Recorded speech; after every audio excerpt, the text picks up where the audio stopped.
Alrighty.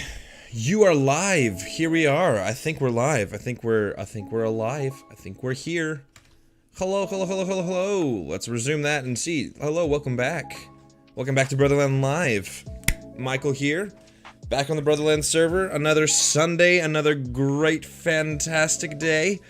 Yeah, here we go. That was a poppin'. Gotta pop the fingers to make sure that everything's working.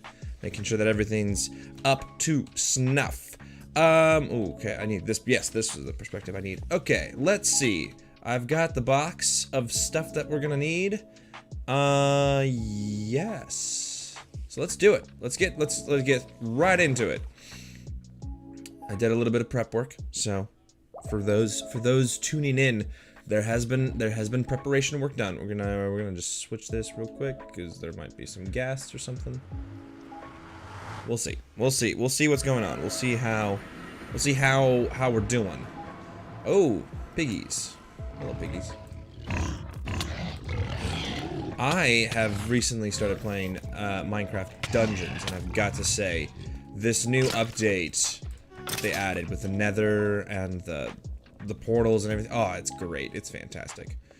As well as it's been super busy with all the things that are going on. And it's just great. It's just good. And it's just a good time to be alive, you know? It's getting warmer. Everyone's mood is improving slowly but surely. You know, sun shining. Everything's gonna be fan-freaking-tastic. Yeah, and same thing as last week. I wanted to get it done, and I was trying to get it done. Oh, it's nighttime? Sunrise, sunset. Sunrise or sunset? What do you think? I think it's sunrise. But it could be sunset. Nope, sunrise. There we go. Okie dokie. Let's head upstairs. If you saw the description, we're just waiting for the elevator right now. That's what we're doing. Time. Growth over time. What does that mean? What does that do? What is that like? Ooh.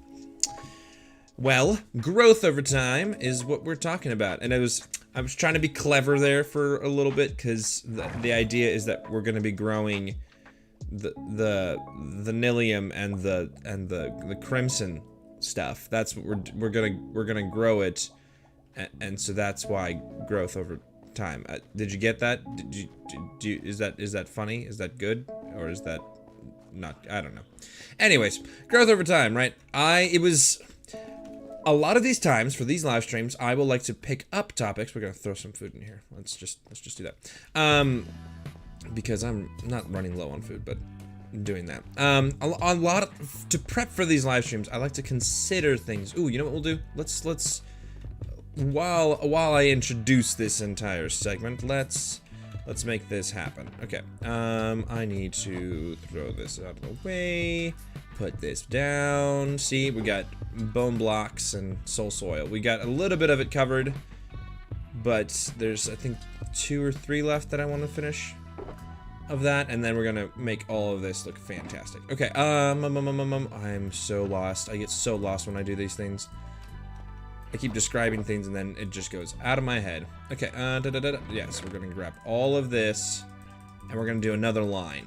Because why not? You know, that's what we start with normally. We start with a line of polished basalt, and then we do everything else. So let's, because this is easy. I'm just gonna click a button, click another button, and then it's gonna be good. Okay, click, and let's go, shall we? There we go. All right. And then we'll just have to keep switching. So growth over time, right? A lot of these topics will either be from books that I'm reading, just experiences, things that I've learning in my last 2 weeks. It is 2 weeks and then finals, and that will be it. That will be it for this semester, and possibly for quite a while for myself. But nonetheless, right? So again, just lessons from life. If you're joining and you don't know what this is lessons from life, topic discussions, an open conversation about whatever else. We've talked about math, we've talked about relationships, we talk about what else? What else are we talking about? Books, mythology, stories, history. It's a bit of everything. It's a hodgepodge. It's like you're a tailored Oh, okay, I'm out. Tailored learning to you, the individual and the viewer, right? So, a lot of the time, I will think of something in the week, and I'll see something, or I'll have a conversation, I'm like, that would be a great thing to discuss on the live stream. And so, this topic today actually came from a conversation I had earlier in the week. I don't know if you guys have seen, or if you watch videos, there's TEDx, right? TED is a educational program. It teaches you about different, mini topics, usually around 20 to 30 minutes, and gives a lecture on something, and then you get to know more about that. That's a great, if you ever get caught in a rabbit hole on YouTube, looking at TED Talks is a fantastic way to pass the time and to go down the rabbit trail of YouTube. Okay, this and then that. Okay, cool. Forgot what my crouch button was for a second. So they have lots of one. Like one of my favorites is, hello, welcome to the stream. How are you today? Good? Do you have the time for the stream? We're talking about time. I'm getting there. I'm slowly rounding to that point. One of the best TED Talks that I've seen is In the Mind of a Master Procrastinator. It's great. It breaks it down, and it talks about, what kind of brain a procrastinator has, and what happens in the brain when a person who procrastinates on deadlines, like what that looks like. It's a great video. Check it out. Another one, pretty big YouTuber, Mark Rober. He used to be a NASA scientist, worked on some of the space missions, and now he's an engineer. He designs his own things. He makes great YouTube videos about how the world functions. He does one on the gamification of activities. So everything around you can be gamified and turned into a video game. It's like, oh, cool. Well, studying isn't actually that hard, or this other thing. If you look at it as a sequence, like you would a video game, or just making activity look like something else, right? So TED Talks, tons of TED Talks. There's things on how to be successful, things on how to do things in life. Great resource. I knew a person, this was something like 5-6 years ago, knew this person, and he had claimed to have seen every single TED Talk that had ever been released. Which, I mean, that's a pretty big, bold claim, so I'm not 100% sure if that's accurate, but, imagine all that knowledge that you'd get if you had watched every single one. Anyways, so TED Talks, they're great, they have tons of information in them, and they're pretty bite-sized, and the whole point is that it needs to be accessible and approachable. And I've seen, and there's, they don't range just educational, it can also be, experiencing and showing you like a different culture. Like there's another person I follow who does music, and he combines, like African drum rhythms with modern sounds and modern like loop pedals. So like the combination of what you can see at a TED Talk is just, it's limitless, right? And one of the ones that I'd seen so long ago, not so long ago, at a certain time ago, was one about how many hours it takes to become a professional, right? There's kind of, I don't have the numbers, let's not assume, let's not expect Michael to give you specific numbers about any of this stuff. We're just gonna talk in general terms, is what we're gonna do. So with hours spent, right? There's an idea that if you spend, I think this is right. So here's a number I'm gonna throw out. I think after 10,000 hours, so if you spend 10,000 hours doing something, some sort of task or activity or skill or something else, those 10,000 hours, after you spend them, you can consider yourself to be a professional in that field, or professional in whatever that task is. So if you spend 10,000 hours juggling fire, like you have no experience before, and then you start and you pick it up and you log every single one of your hours, and you spend 10,000 hours, you can consider yourself to be a professional in that field, because you've spent enough time to do that, right? So that's an interesting number. 10,000 hours, that's hard to quantify, right? There's 24 hours in a day, so I don't even know. That's a lot of days. people who aren't playing Minecraft and doing something, how many days is 10,000 hours? Right, so it's a long time to spend, and most likely you wouldn't be spending every single... Are you a professional Minecrafter yet? No, I'm not. Well, that is actually something really interesting. So on the Switch, if you look at the amount of hours logged on on the... It will tell you how many hours you've logged on this thing, and I have to say, I am reaching probably around 2,000 to 3,000 hours of playing this. So I would like to think that I'm a halfway professional at this. I'm in no way claiming to do this, but I've spent a lot of time on this, so I'm about medium. Like, it's not quite, you know, and oh, this is great. Yeah, this is a good topic, right? Because there are other points, right? There's different levels of professionalism. Like, you can become a professional musician, and it's more, the more time you spend, the more things you learn, and the more variations you find. Like, you know, when I started playing this, I was worried about farming. I was worried about, ooh, let me get all the best stuff. Let me figure out how to do that. Now, if I start a new game, it's very easy for me to get to that same point where I was before. But now I'm more interested in aesthetics, or in building, or in making something look a little bit better. You know, I'm focused on a different part of the game. Or like Redstone, that was another big challenge. I was like, okay, well, I've done this. I want to figure out a little bit more about how to make that function in this game, right? So there's different levels of professionalism and becoming adept at something. So that's a general benchmark, right? 10,000 hours. There was another one recently that I had watched or had heard about there's a quantifiable number of hours that you need to spend on an activity, and then at a certain number of hours, you will notice that you are significantly better at the task than when you began it. And I think it's something like, I don't think it's something that huge. I think it's like maybe 200 or 500 hours. This is where I don't know the numbers, so I don't quote me. But it's a smaller amount. So 10,000 hours to become a professional, and you know what you're doing, and people can claim that. But it's something like 200 to 500 hours. It actually, you'll notice that you are better at the task that you set your mind to do. The sleeping count. Sleeping, we're all professional sleepers, okay? It's just, there's no question about it. We are professional sleepers. We've done it all. No, sleep, I think it's a good point, and I should clarify then, not clarify, but more define myself, right? It's meant to be an activity that you actively participate in, right? I mean, you can make the same question of, breathing. Am I a professional breather? Yes, you're a professional breather.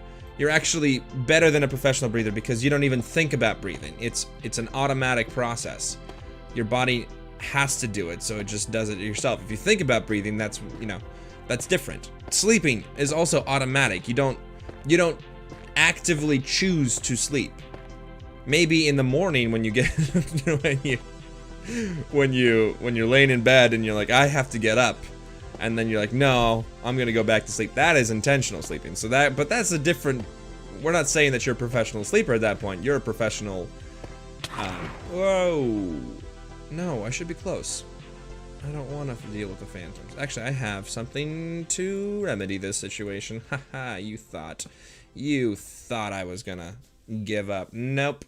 I have a bed right on me. There we go. I love that you can just plop down a bed and skip. Oh no! That's not what I wanted. Okay. I need to grab this. And grab. Ooh. No blocks wasted. Okay. I'm gonna just adjust right now, just so I can get everything back on track. And we can talk about being professional further. Right, so there's a quantifiable number of hours where if you spend them, you will notice that you are significantly better at the thing that you are doing. Which is really interesting to me. I'm like, because we don't think about it. We're like, oh, okay, usually you spend a task because you like doing it, like it's a good hobby of yours, and, it's just something you want to do, or maybe you need to finish a project, so you get better and better at doing something. Like, I think for me, I'm a professional student. I've spent maybe not quite that amount, but oh my goodness, I've spent so much time in school. So it kind of becomes almost like, yeah, I know how to be a student. The hard thing is with that there's a lot of give and take, right? It's not 100% exactly the same thing every single time, but neither is the things like music or things like this. It's just you become familiar with it, right? There was another really interesting time thing that I was talking, and this is a conversation I had with a friend. It's that there's a certain amount of time that you have to spend with a person, and then once you spend that time, you will consider yourself either their friend or their acquaintance or something else. Like it doesn't even have to, you don't have to like this person. It's just about how much time you spend with them. And that's weird. That's a weird thing to think about. That there is a moment that just happens because you've spent time together where you would consider them either familiar or almost friendly to where you're their friend. And then so I think it's something like, if you spend, I don't remember what the number was. I think it's like if you spend 100 hours or like 40, what is it? I don't remember the number for this. I think it was 40. I think it was somewhere like from under 40. If you spend under 40 hours with this person, then you would consider that person an acquaintance. If you spend from 40 to 60 hours with that person, then you could consider yourself their friend. If you spend more than 60 hours with that person, then you would consider them your best friend. Or like a really close friend. I can't remember if that's exactly right. I thought that seems too quick. Anyways. And then there was another statistic that they pulled out of if you have a person in your life that you've known and actively talked to and participated with for 7 years, for longer than 7 years, then that person will be in your life for the rest of your life. So if you have some sort of relationship with this person for nigh on 7 years, hey, we did it. We did another line. Hooray!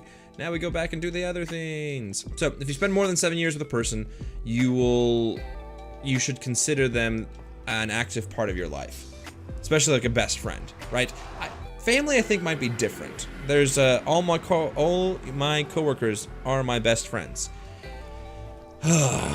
Always poking the holes, aren't you? Always poking the holes in my theories and my conversations. I don't claim to have the answers, okay? Nor am I claiming that what I'm saying is 100% truth. You should not think, you should not, absolutely not, do not take what I say as fact and lifestyle. Yeah, exactly, LOL, yep. I am musing. I am thinking about things and talking and having a conversation. That's all I'm doing. I am not saying that your coworkers are your best friends. I'm just relaying facts that I've heard recently and telling you about them. So, yes, but that is kind of the idea, is that and it's interesting, right? Time as a commodity, time as a type of resource that we have, right? Time is the most precious resource that we have because we devote it to the things that we're doing, and we can't ever get that back. But invariably, we get it back through different means, right? Like I will not get back any of the hours that I spent live streaming on Sundays for you guys. That's just, it's not gonna happen. It's not gonna come back to me, and I know that. And I'm okay with that, because I'm trying to become a professional Minecraft player. So I need, you know, to log another 10,000 hours or whatever else.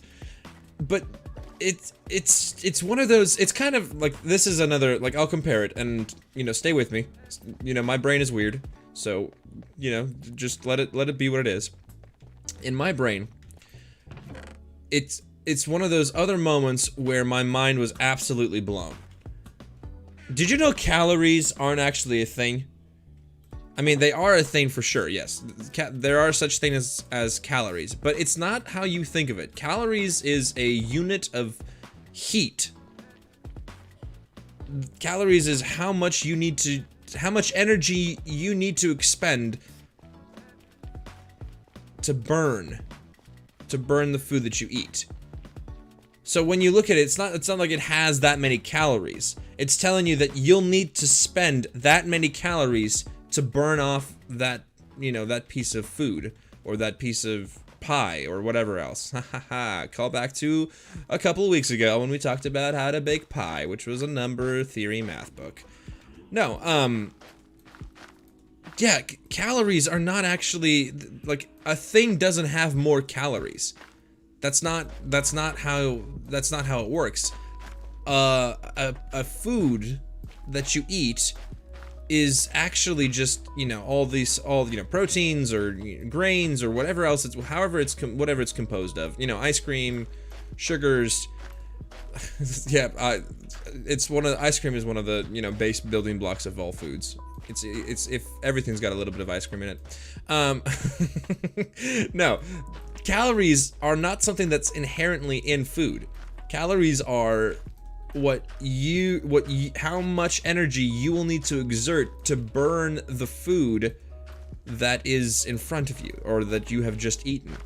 And that was really, that really not messed me up or scared me, but it completely changed everything I thought about. I was like, wait a second.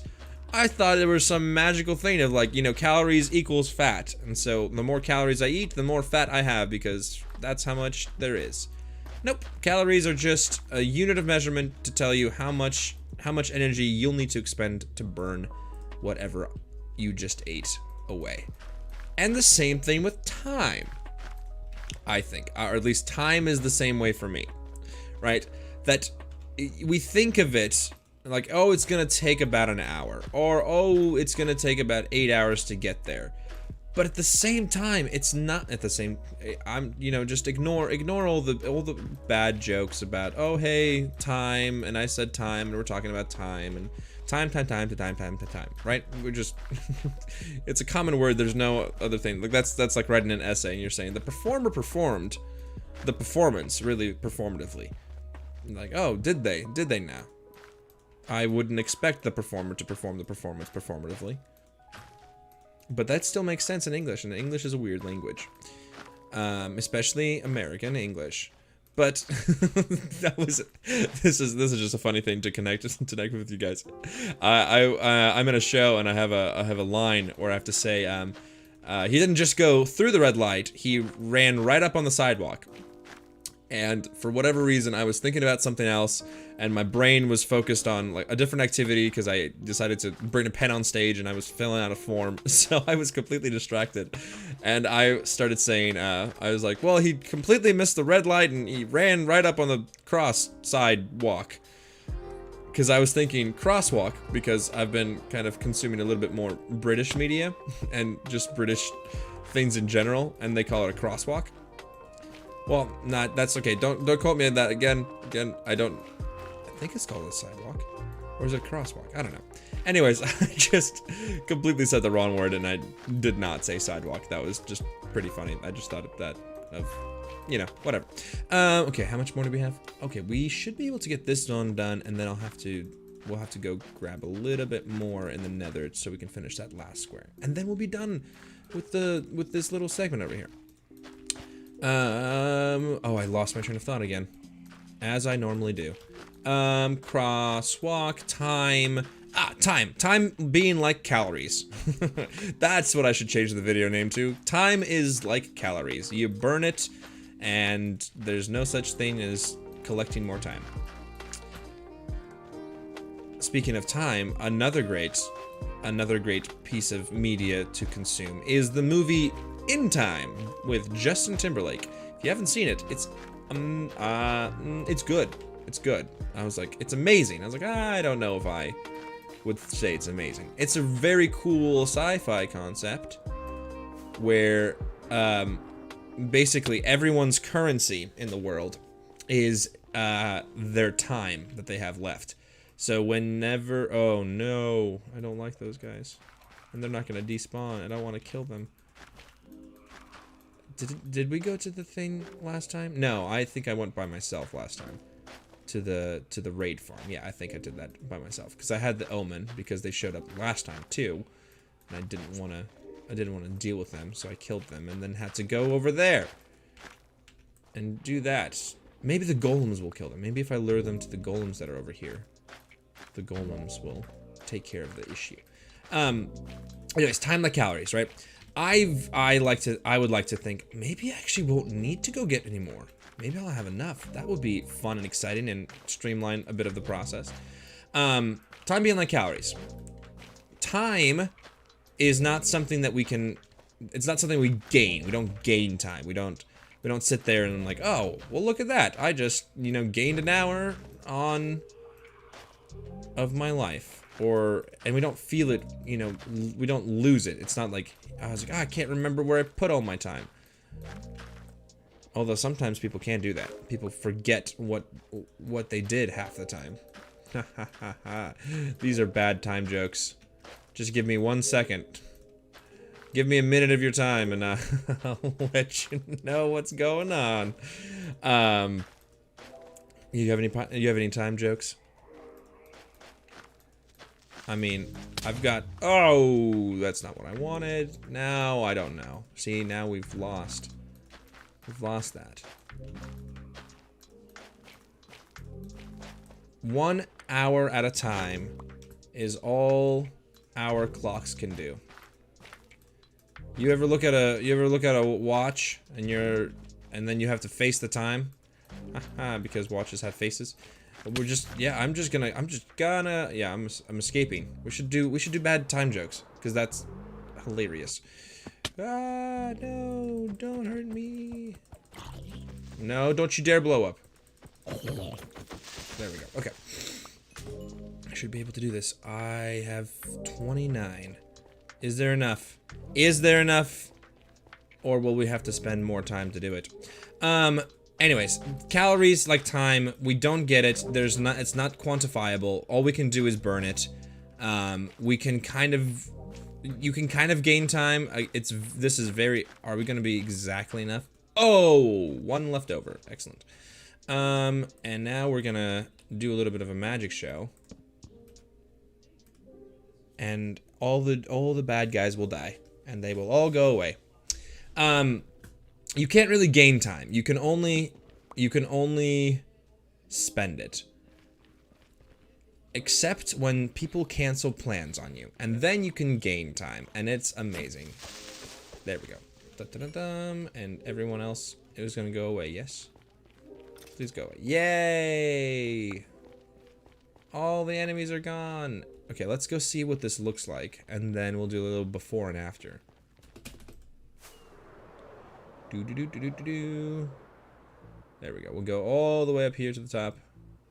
We'll land over here, and we'll take a look. Ooh, that looks great. That looks amazing. Okay, so what we're gonna do is we're gonna take this side over here, and we're gonna turn it red. We're gonna take this side over here, and we're gonna turn it blue. So we're gonna need to grab one of those. We're gonna clear all that up. We're gonna grab a red one. We're gonna do all that, and then we're gonna spread it all, and it's gonna look different. Turn clock an hour back. Gain time. Yes, but then we also lose time when it's spring forward. Which there are places that don't actually do that. Okay, I'm just gonna borrow one.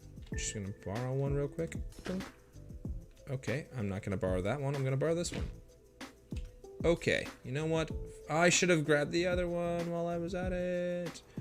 Wow. I have faith, though, that the other one will be easier.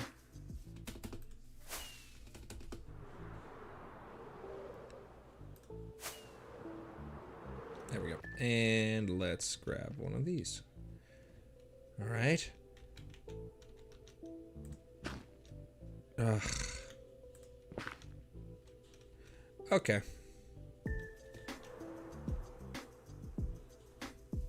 I've gotten very good at flying, and you might call me a professional flyer. That's something you could call me.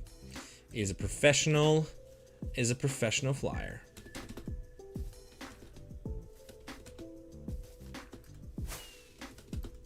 There we go. I was like, why isn't it flying the way I'm supposed to? There we go. Ding, ding, ding, ding, ding. You ever wonder about that? Because that's I mean, and this is something, you know, this is something that's been on my mind, is what we use our time for. I need to grab one of these. Where are you? No, we'll just throw these guys in there because I don't need them in here. I need to grab this stuff. And then we'll go like this. Look at this magic. Kaboom! Ta-da! That's all we needed to do. And then when you put the blue ones on the other side, it's, I don't know. Because I like to think of everything in terms of some sort of story or some sort of, you know, game idea or anything like that. I always like to, you know, it's interesting to me, this idea, this concept of time as something that you can quantify and get better at. It just for whatever reason, it makes sense in my head that it works that way. And I don't know why it is. I just know that that's, can I just, yeah. Okay, well, we're gonna have to click slowly through this and make sure that we're not double peating, because otherwise then we'll make special grass, and I don't want to make special grass. See, look at that grass. That's what we want. The interesting thing about the consumption of time is, I think for me, that I don't know, I would like to see us have a meter of sorts so that we can see how much time exactly we have or have spent on any particular activity. Because see, that's not what I did not want to do that, but that's okay. Because then I feel like we could dedicate things to make sure that we get to the point that we want to get to, right? Because if you know that you're getting closer to a benchmark, wouldn't you work harder to hit that benchmark? Like, I know that that's the case right now, because speaking of time and watches, I have a new watch that tells me, you know, how active I am, or, you know, how many times I've stood, or how many calories I've burned.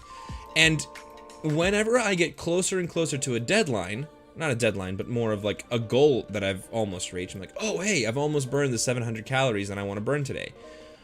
I would know that I've spent several nights, not several nights, but a couple of nights where I'm like, ooh, okay, cool, great, I only need 50 more calories. Well, let me go do something real quick. Let me go for a quick walk or something else, or, you know, run up and down the stairs a couple of times in order to get that, to achieve my goal of, you know, burning the 700 calories that I need today.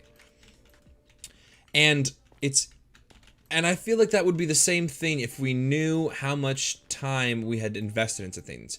Because if we understand that we get better and better with everything that we do, then wouldn't it would be a lot easier and simpler if we could see just how much further we had to go, right? How much closer we were until we had achieved that. And the same thing, it's another fun, interesting idea. The same thing with the concept of friends, right? If you knew that there was this person that you're, and you could, I guess you could go both ways with this, right? If you knew there was, messed up. If you knew there was a person who was about to become your best friend, you could technically be like, I don't know that I don't want this to happen. I'm not gonna spend any more time with them.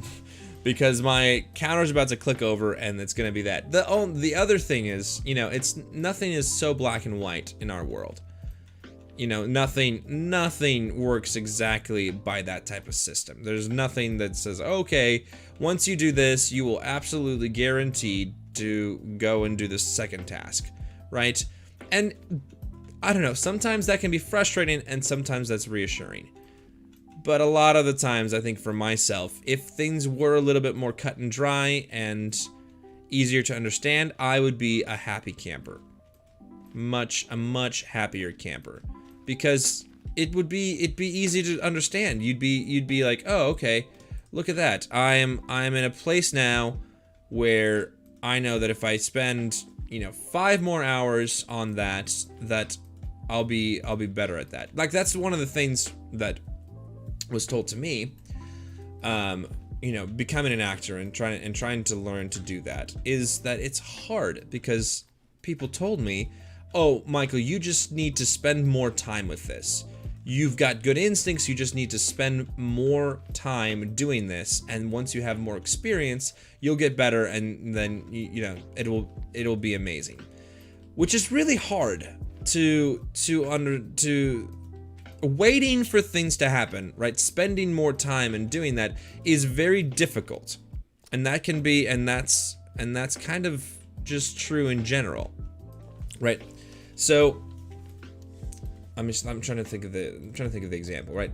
People often say, "Oh, you just haven't met the right person yet. Just give it some time, and then you'll find the person that the person that you were destined to be with, if you believe that, right?" Or, yeah, you're not 100% exactly what you need to be right now, but just give it a little bit of time and keep practicing at it, and you'll get better, and then you'll be exactly where you need to be. Which, while that is true, right, we talked about that, right? How many hours you spend on something is, proportional to, not proportional, that's not the right word at all, is accurate to how much you learn from it and how much you can benefit from it. The issue is that when you won't know unless you keep track of it. You won't know because it's harder to log things and time like that. Right, I remember here we have to log how many hours we drive, right? If you get a driver's permit, you have to log, I think it's 50 hours of supervised driving on the road. I think that's what I remember. And that's the idea that, you are driving with a permit and there's somebody who will sign off and say, yep, they drove 50 hours and we kept track of it.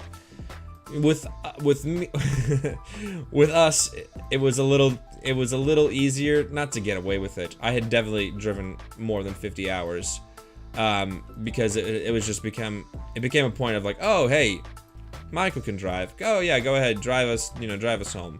The first couple times was, rough and not smooth and not everything else, but eventually it got better and better and better, and then it just became, oh, well, okay, yeah, you can drive anyways, so just do that. And then once you get your restricted license, that's when you have all the real fun, right? And the same thing too, we would take these long road trips, which would be straight shot, and it would just be hours and hours of driving. So by the time we came back and they asked, oh, can you sign off that this individual actually drove 50 hours? And it was very easy to say, yep, we've spent way more time than that on the road, right? But I can only sleep at night. It is night. I'm watching the sunset right now. There we go. So it's hard to keep track of it. It's hard to keep track of how much time you have and how much time you spent, and it's just frustrating at times because you just want work. I mean, and that could this is an interesting thought. This could be our attention, our attention generation. Did you know that in movies, the average length of a clip needs to be shorter than 6 seconds? Not needs to be. There's no rule against it, right? You can make clips and, parts of movies as long as you want.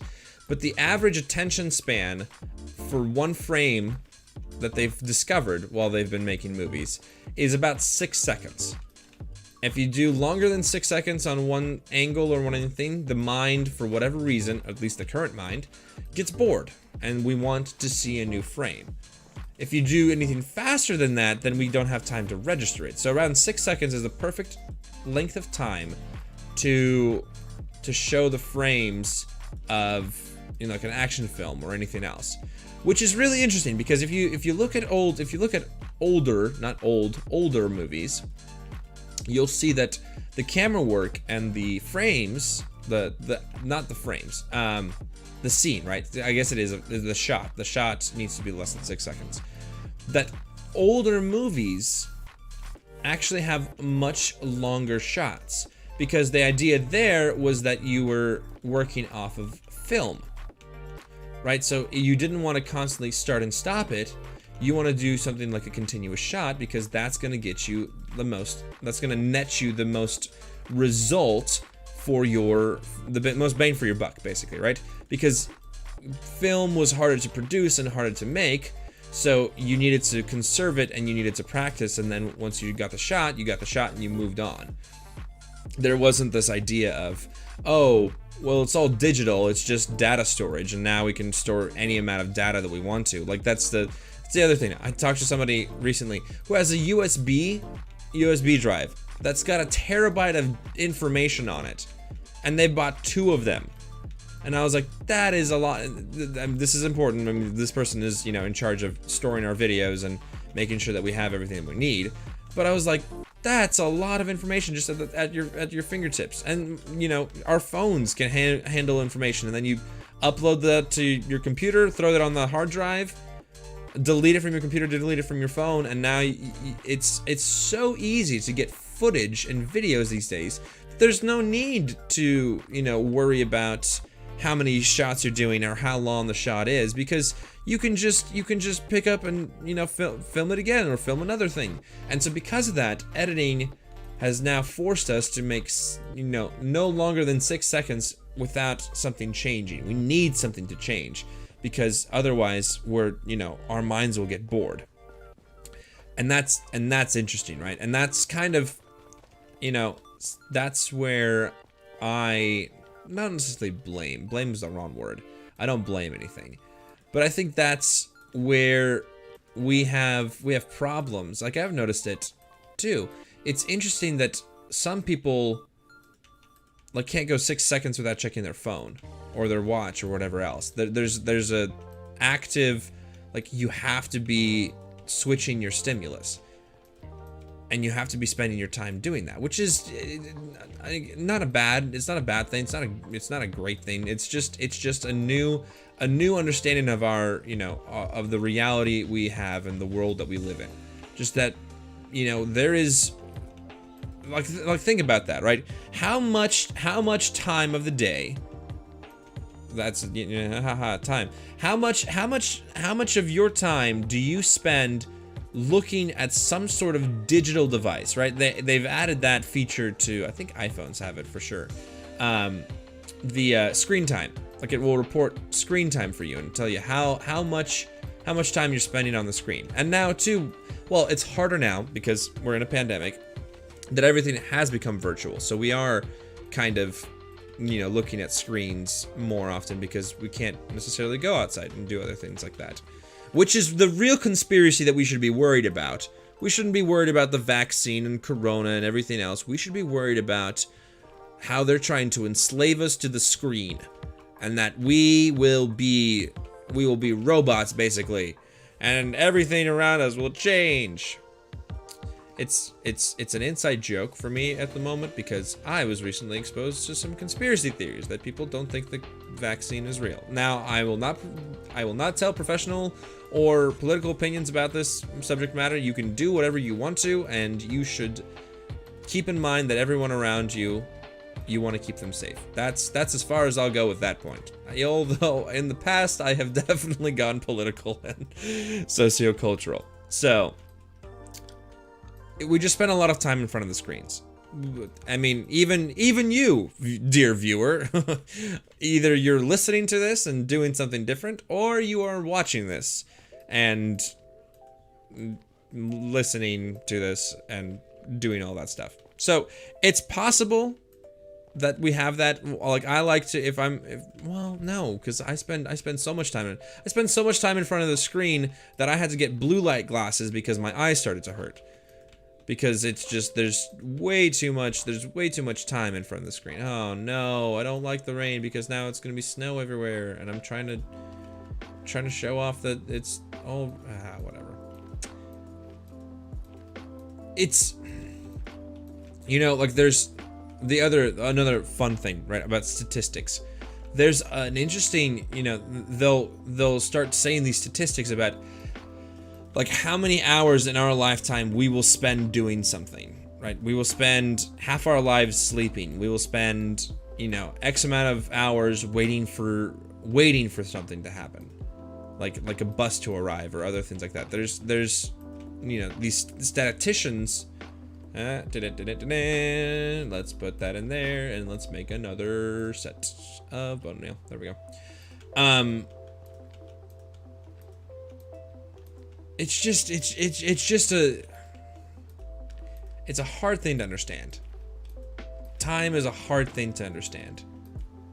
Because two, I mean, there was, I think, another, again, I just consume media so much. I spend so much time in front of the screen just trying to learn. There's the relativity of time, right? That time passes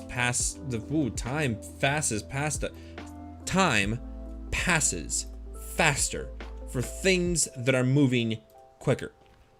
Passes slower for things that are moving quicker. So if you put a clock on an airplane and zoom it around the world, and you have a clock on the ground that's just sitting on the ground, the clock in the sky will technically come back slower with a slower tick speed than the clock on the ground, because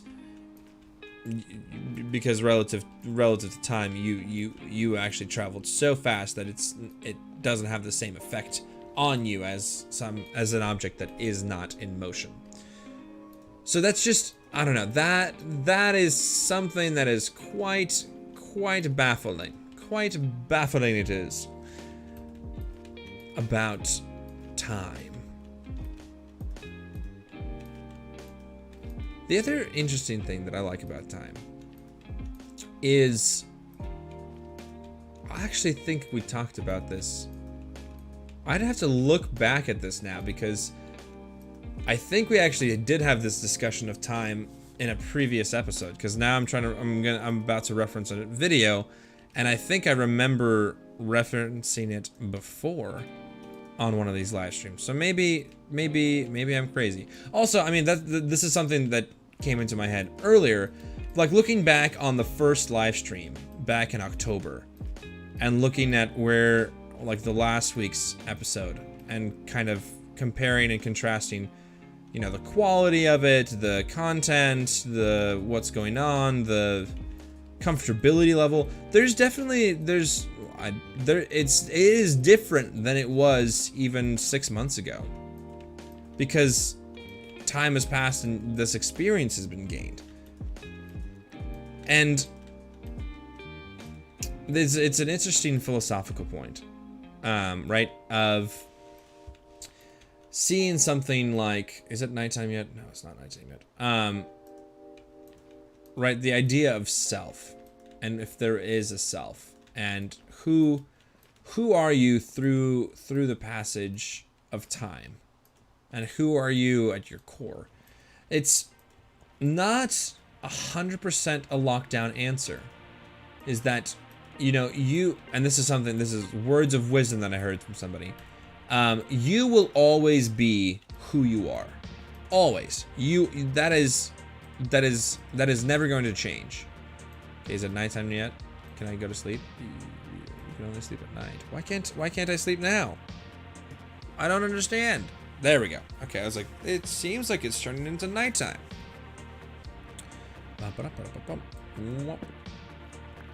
Okay, did we finish that line? Yes, we did. Yes, we did. All right, so where was I? I was thinking about something. Time.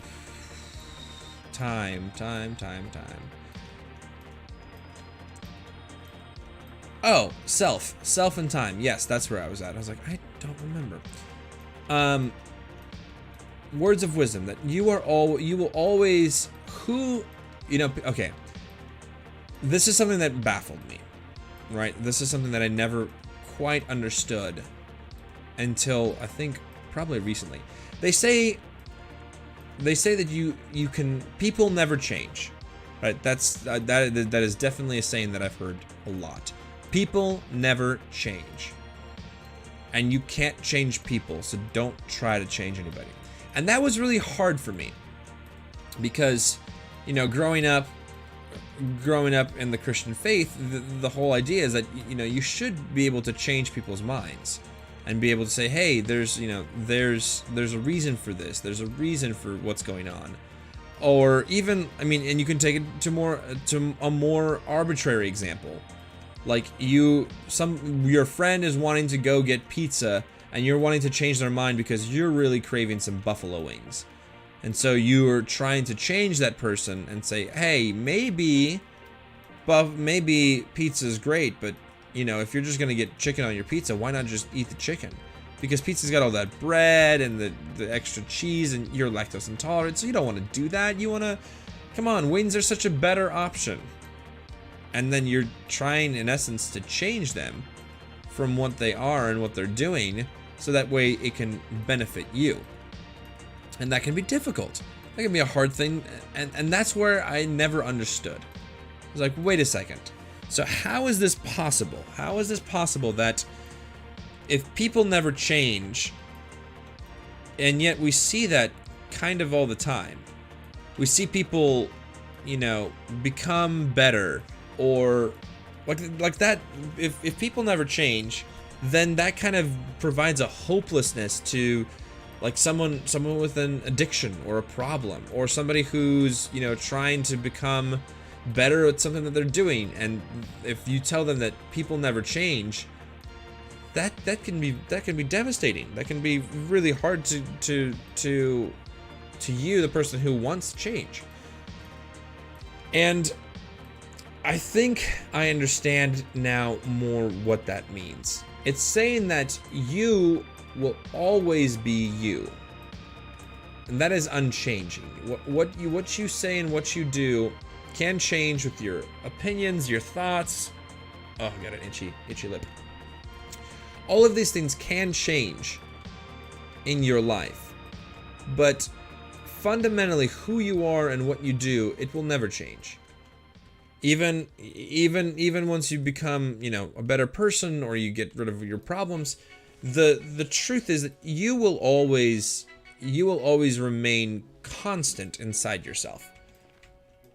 And you will always have the same decision making, not 100% the same decision making process, but there's fundamental things about you that will never change.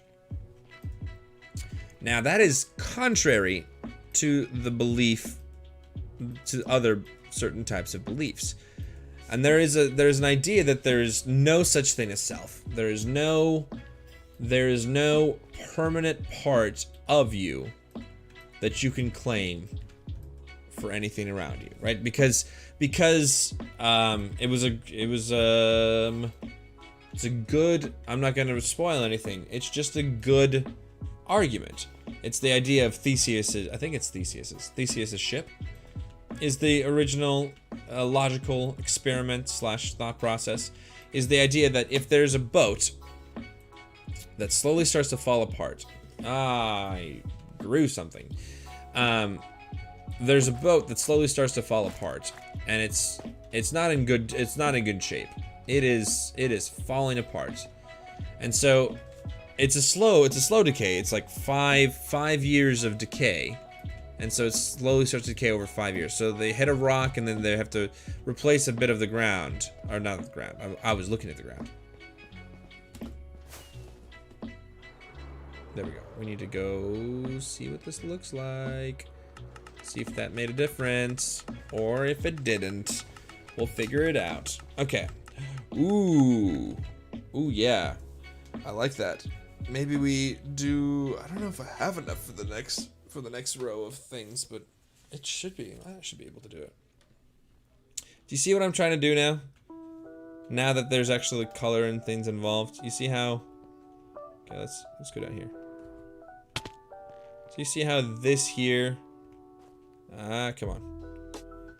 So yeah, this looks like that there's a diagonal line that goes through that, and there's a bit of this on a bit on that side.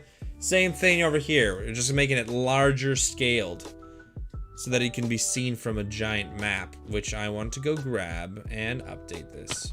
Ooh, that was a tough fall. Come on, come on, come on. There we go. Okay, let's put you away. Let's grab the map. Hipped. Ta-da! Ooh, yes, there we go. That looks much better. Much, much better. I bet if I walk closer, it's gonna look even cooler. I don't know why this first one is a yellow square.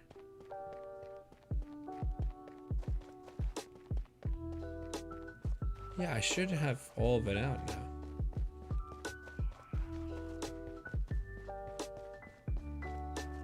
Huh. Okay. Well, I'm gonna keep this map on me. And we'll do another row in the time being. In the time being time. Bean. Oh, right, I have to start over here. Because you have to, changing in your skill level is much easier than changing your character. That is very true. Yes, it is much harder to change your character.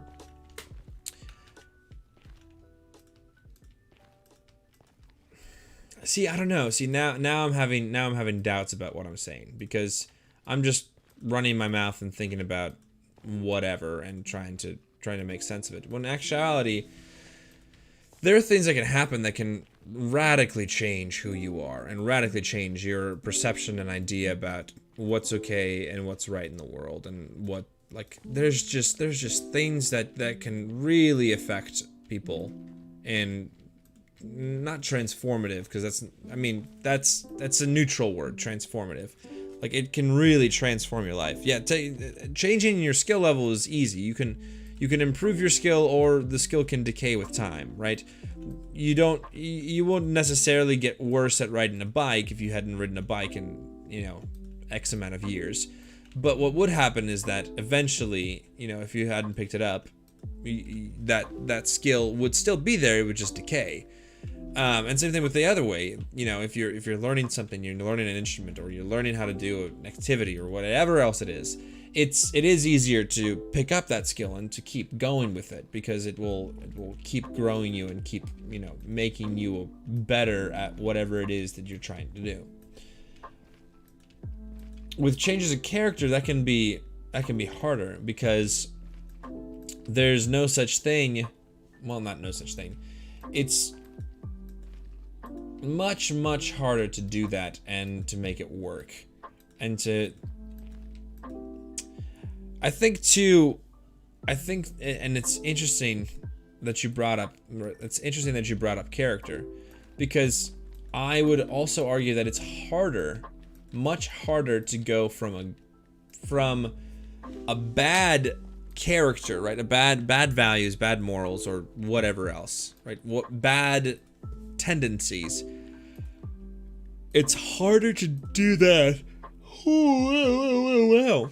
No, it's harder to change bad tendencies into good tendencies than it is to change good tendencies into bad tendencies. Like, I think, or at least that's what I think. It's easier to default and to go on to do something completely, like, just anger, or, you know, resort to a negative. It's easy to be negative. That's an interesting concept. It is easy. It is so easy to be negative. It can be very difficult to be good, nice, caring, because that's something that you have to give away energy. Whereas, you know, being negative also gives away energy, but it's so much easier to do. So much easier to be mean and negative. Which, again, isn't the best truth. Isn't the best, and nor is it truth. I don't think everyone's the same way. I think for some people it's very easy to be a positive person. There's nothing about it. They just do whatever they do, and people love them, and it's very easy for them. They don't have to think about it. But there is something about just negativity. It's easier to do. And I don't know what that is. I think it could be more of our, is it like a default of who we are as humans, that in general we have a optimism and pessimism. Optimists and pessimists. Yes. You think, oh, so would you think that I got out of bed and now I'm actually tired. Ooh, wow. What a good sleep. Do you think that there's a difference then, that pessimists tend to find being negative easier and optimists find being positive easier? Is that what you're thinking? Or are you just saying, are you just pulling up another analogy of that? Because I don't know. I think that's an interesting question. Do optimists, are they more likely to find it easier to be a positive person, or is it easier to be a negative person for everyone? Again, I would probably say that pessimists, I'm an optimist. I can be pessimistic, but for the most part, I'm an optimist of saying, no, this is going to be great, it's going to work out, and even if it's not, you know, we'll make the best of it. And I wouldn't say it's hard for me to be nice to people, because I believe you should be nice to people, right? So that's just a general, yes, I think optimists would much rather, I think you're right. I think optimists would rather be positive. I think it's here we're trying to define whether or not it's going to be easier. Like if it's going to take less stress and less work, not stress, less burning calories. Are they going to burn less calories by being negative or by being positive? And I think, yes, I think you're right, that I think because they're optimists, by definition, they are optimizing everything around them. They are trying to be as happy as possible, and they're not going to see the glum of life because they live in an ideal world, or they want the world to be ideal. Whereas pessimists not necessarily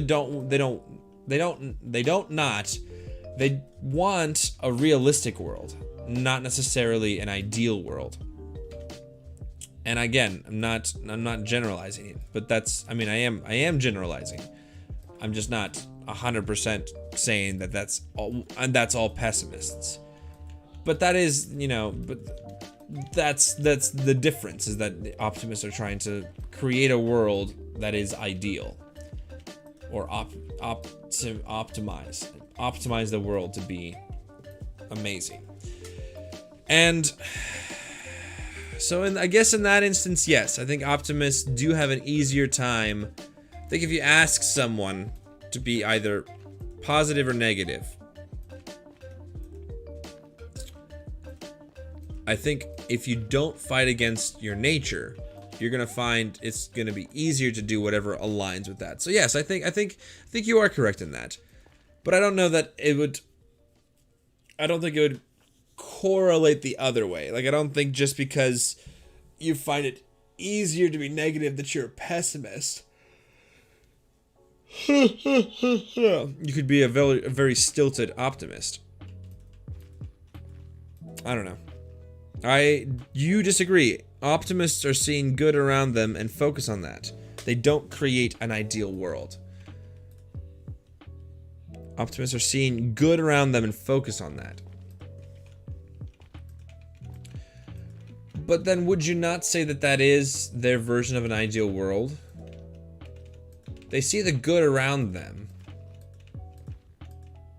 Let me think about that. They don't create an ideal world. Yeah, I would agree that not all optimists are focused on creating an ideal world. Pessimists see the negative things and focus on those.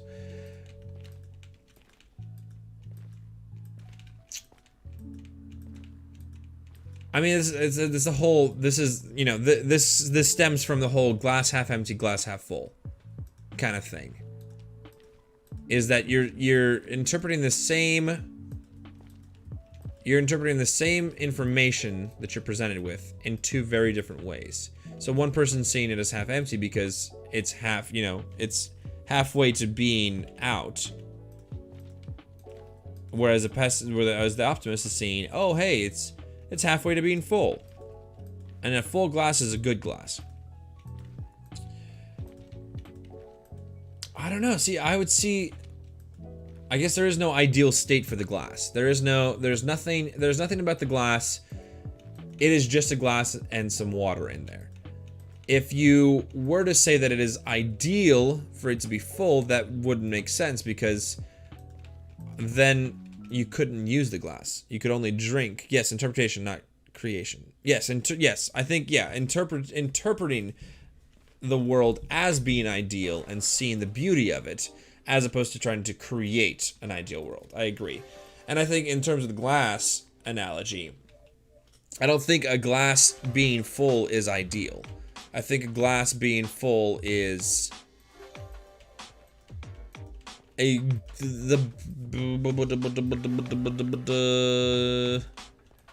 the best state that the glass could be in, but a really good state for the glass to be in. Because, like in a joke, pessimist, it can't get any worse. Optimist, yes it can. That is a great joke. I should tell it. I should tell it with style and pizzazz. The pessimist says it can't get any worse, and the optimist says yes it can. That's a good one. That's a good one. No, I grew it because I was trying to make sure I didn't miss anything in chat. It's yeah. I think an empty glass is technically ideal, because then you can fill it up with whatever you want. Again, but that's a biased perspective for me, because I'm the type of person who likes to see things around me and say, ooh, I know how I can make this even better, or I know how I can, make this to its best form. Not like I know, more of like I want everything around me. So I guess I am always trying to optimize the world around me. So if I see an empty glass, I don't necessarily have an undying urge to fill every single empty glass around me. But it is something unique where I'm like, ooh, a glass that's full isn't as useful as a glass that's empty. Not necessarily ideal. For me, it's all about use and functionality. Like, I think I always try to keep my dishes clear, and I hate having dishes in the sink. Hate it. I've had it in the first place I lived at, the second place I lived at, now the third place, the fourth place. At home, it was different. When growing up, it was different. There were no dishes in the sink, except for the ones that were, drying. But everywhere else, people just throw their dirty dishes in the sink, and it's frustrating. But for me, that's I'm trying to optimize and say, hey, wouldn't it be easier if we did this, because then everyone could get their dishes back, right? That's every single time not every single time. Most times when I see when I see dishes in the sink, I will wash them and, put them away to dry, because I know that it's going to be more useful for me to do that, because I'll be able to then use those said dishes here in the future whenever I want to. Ooh yeah. Ooh yeah, and we're done with another section of red. So now we have to look at the map, update the map a little bit. Here we go. Dun dun dun dun dun dun. Excellent. Let's go to the blue. Let's go to the blue and do the blue. Why aren't you running? Oh, because I'm clicking the wrong button. There we go. Dun, dun, dun, dun, dun, dun. We'll do the blue. We'll do the blue.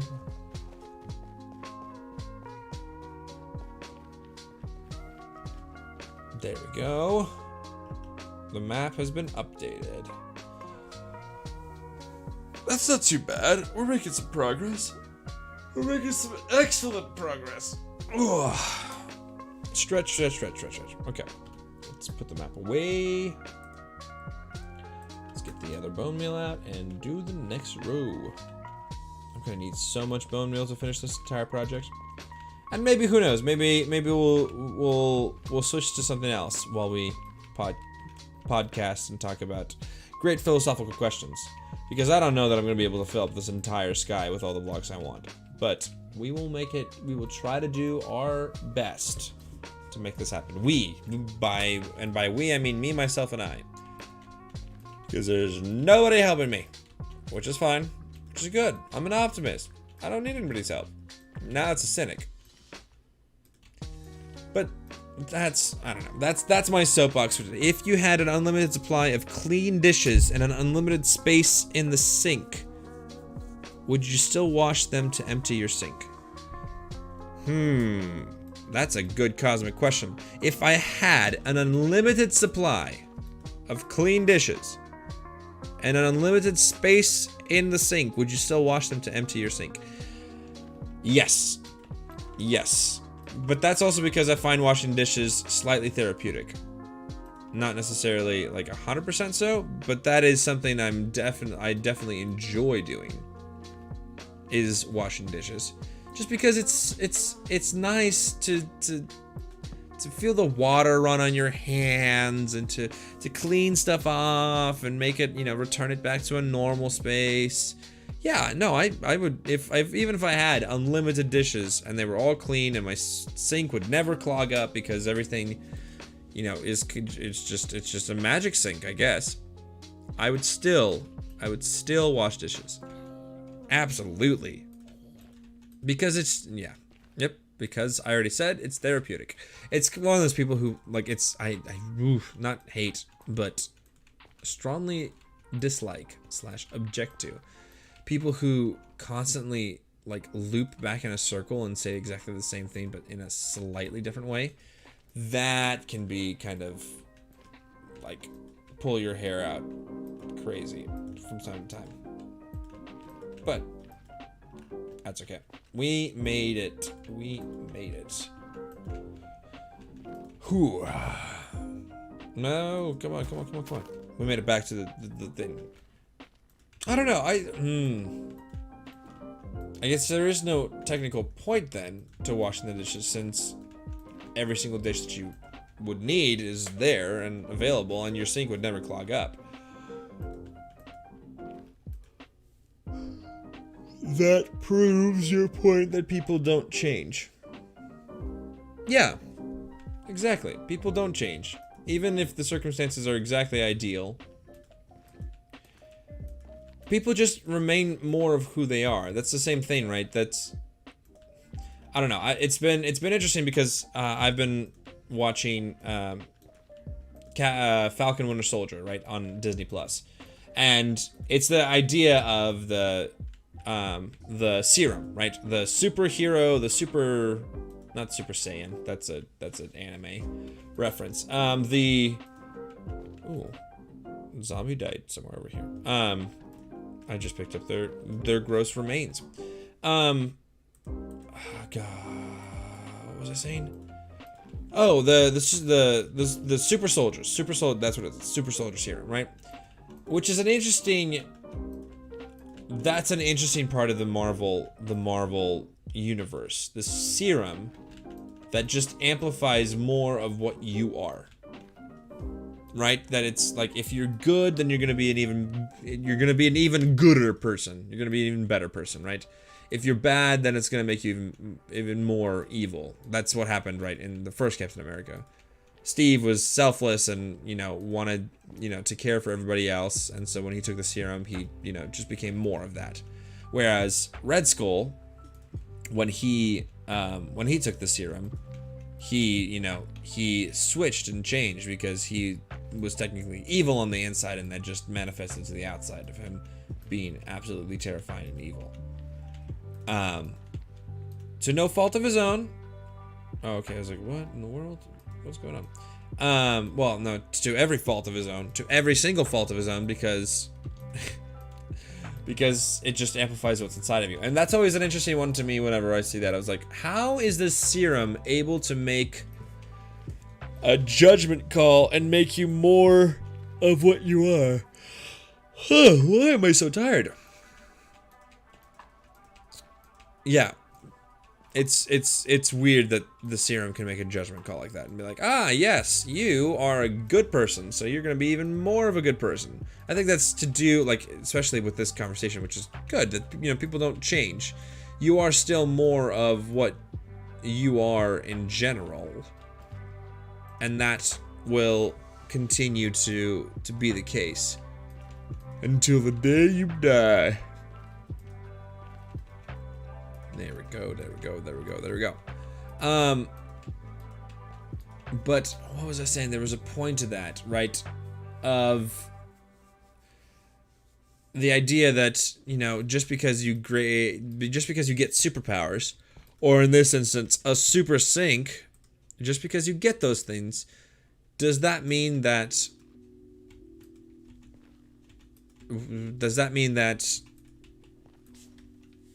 oh man, I lost my train of thought. Literally in the middle of the train of thought, I lost it because I started thinking about something different. The idea that, you know, that your objective is going, and then you get a magical sync, and so all your technical problems are solved. But then who are you and what do you keep doing, right? This is the whole thing of, you know, Captain America.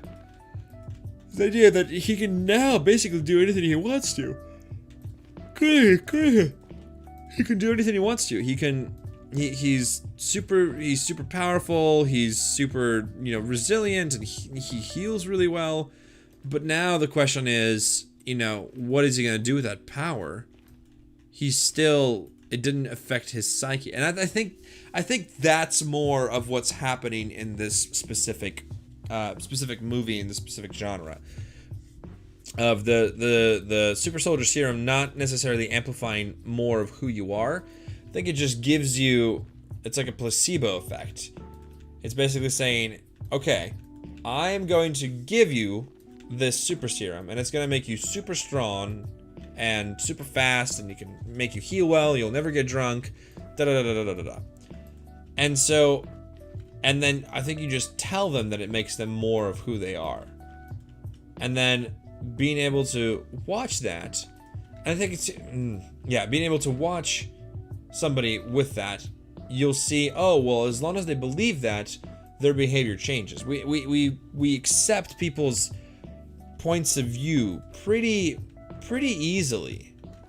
Like, I know I was swayed recently of like, oh man, what was the point? There was one of the, like, knowing that, oh hey, you know, you're actually a, you know, a golden person. You're a golden person. You're a nice individual. Well, that's something that I wouldn't necessarily say about myself, but now it's been said to me. There could be nothing behind it. There could be, you know, all the meaning in the world behind it. But at the same time, I have no clue. And I'll have no clue until, you know, something happens. And then I'll, you know, either be proven right or proven wrong. So it's, I don't know. I think, yes, I think people don't necessarily change. I think they are who they are. And then, even if they get the super soldier serum or anything else, they will continue to be exactly that. And that's why I think everyone's telling everyone a lie in the Captain America. That he just gets strong. They just shot up him with steroids. And that's how he's so strong.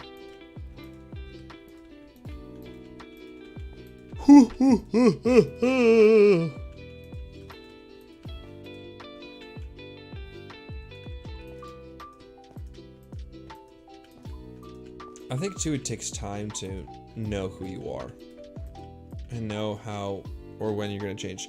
Who you really are is who you are when there's no one around, because presence of others influences your behavior, habits, and even character.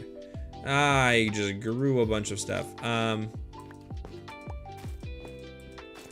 Who you are when nobody's watching is typically quoted as character. Like your character off stage. But it could also be who you really are in life. it also, I think, what you do when nobody's looking is another really telling point of how you spend your time nobody's watching, or how you spend your time when you don't have responsibilities is another really good point to consider. Because, what am I trying to say here? When you, I mean, it is a true reflection of your character, because if and you see this all the time, right? You see this, well, at least I see this all the time. Well, I don't see this all the time. I see this from time to time. Presence of others and their expectation of you. Yeah, no. I completely understand, and I completely get and agree with you. When we all put on masks for each other, or you might call them hats for each other. It just depends on what you're focusing on, right? So if you put this you put this layer on either to be more pleasing or to have somebody who's gonna tell you it's okay or whatever else, but how do I was talking about the dishes. Yes, I know you were talking about the dishes. I was exploring more philosophical conversation about how not changing, and how in the presence of others we tend to put on masks and we tend to put on different hats because because our experiences are different. Because we know that we need to fulfill a different role or a different function.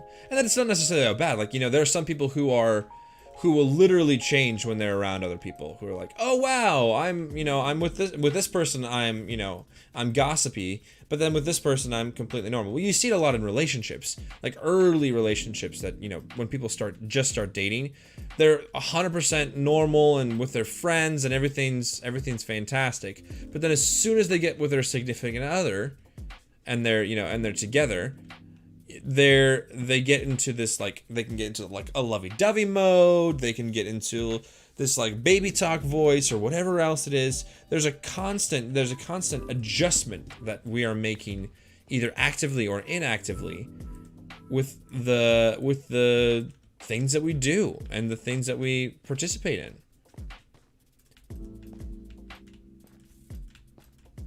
And that's technically more of an intimate thing, of like two people together, and having that as a reflection of who they are together, as a reflection of the character of the couple.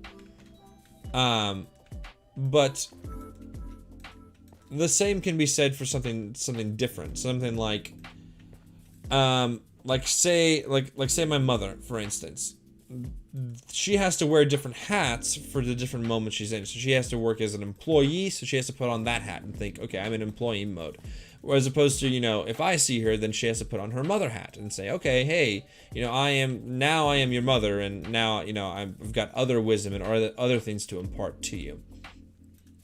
At the same time, and then she'll be with her friends, and then she'll be able to, and be friendly and relax and do that. That I wear the same hats for classes versus friends. I am a different person when I am comfortably at somebody's place and it's a Friday night and there may or may not be, other things involved. That is who I am. And then when I'm at school in front of teachers or performing class, I'm a completely different person. Or at least I'm wearing a different hat. The mental process and the mental decision that I'm making is still me, and it's still the same. It's just slightly altered because of the things I'm trying to do. Take a look at the map. There we go. I can't see anything, but I think it looks good. Come on. There we go. I don't know why it does that. It glitches for like half a second, but it's okay. There we go. Yeah, we're gonna have a whole map of this stuff. Whew. All right. That seems like a decent place to stop. Look at that. It's perfectly square. Plus, I have to get stuff done. To get stuff done today. This is a good, how you behave in different settings doesn't mean you are a different person. Exactly. No, it's purely behavioral. It is not actually, no, yeah, it does not define and say that you are a different person because you decide to act differently around different people. If anything, it's just more of a social conditioning than it is a reflection of true change. Because that's not, again, I am agreeing with you because I'm of the opinion that we can't really change who we are. We don't change who we are. We stay exactly the same, we just condition ourselves to act differently or in different settings. But the idea that it's all still coming from one central location or place is really important and is really accurate, actually. There we go. Dun, dun, dun, dun, dun. All right. Yeah. I've read analytics, and it's not everyone watches the full 2 hours, and so I'm trying to cut these videos down a little bit because I think that'll be easier for people to digest and to watch again in the future. So I think we're gonna call it there. We're gonna do a little bit at a time now. But then at least then it'll be easier for me to do, and it'll be easier for you guys to enjoy. So I think I'm gonna call it there. Thank you guys so much for tuning in and talking about time, about people, about what's in our lives, and how you know, engaged or not engaged we are, or how much time we're spending. I appreciate that you decided to spend your time here, and that you gave it to me, and that you're able to talk. 21 days of doing a new thing makes it a habit. Does it work the same for behavior and character? That's a great question to end on. I think so. I would assume so. 21 days. Okay, we'll make this dramatic. Make this dramatic. Yeah, we'll start here. I can't do this backwards. Start here. Okay. Start here, and we'll walk forward slowly. And we'll answer the question. 21 days of doing a new thing does develop a habit. Oh, can I crouch and do this? Yes. 21 days does develop a habit. And I would say the same thing for behavior and character.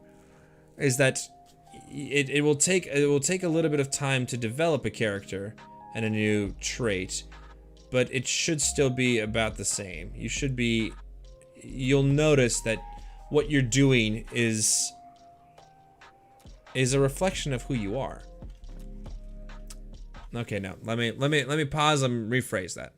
21 days of a new thing makes it a habit. Does it work the same for behavior and character? Well, behavior for sure, because that's what it is. 21 days making a habit, that's just the behavior that you exhibit. That's a default that you have as an individual, right? You're doing that, you're learning that you need to eat salad, or you need to go running, or whatever else, you need to work out. Yes, that's a behavior status. And you can train that, because behavior conditioning is something that we've seen.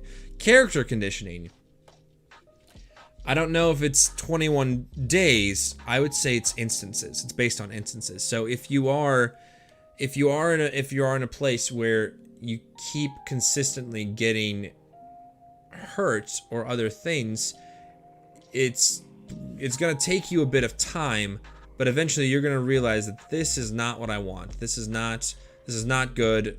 My character is gonna change because, you know, I've been burned too many times before. And so, yeah, I think there is that. I don't think it's days. I think it's instances.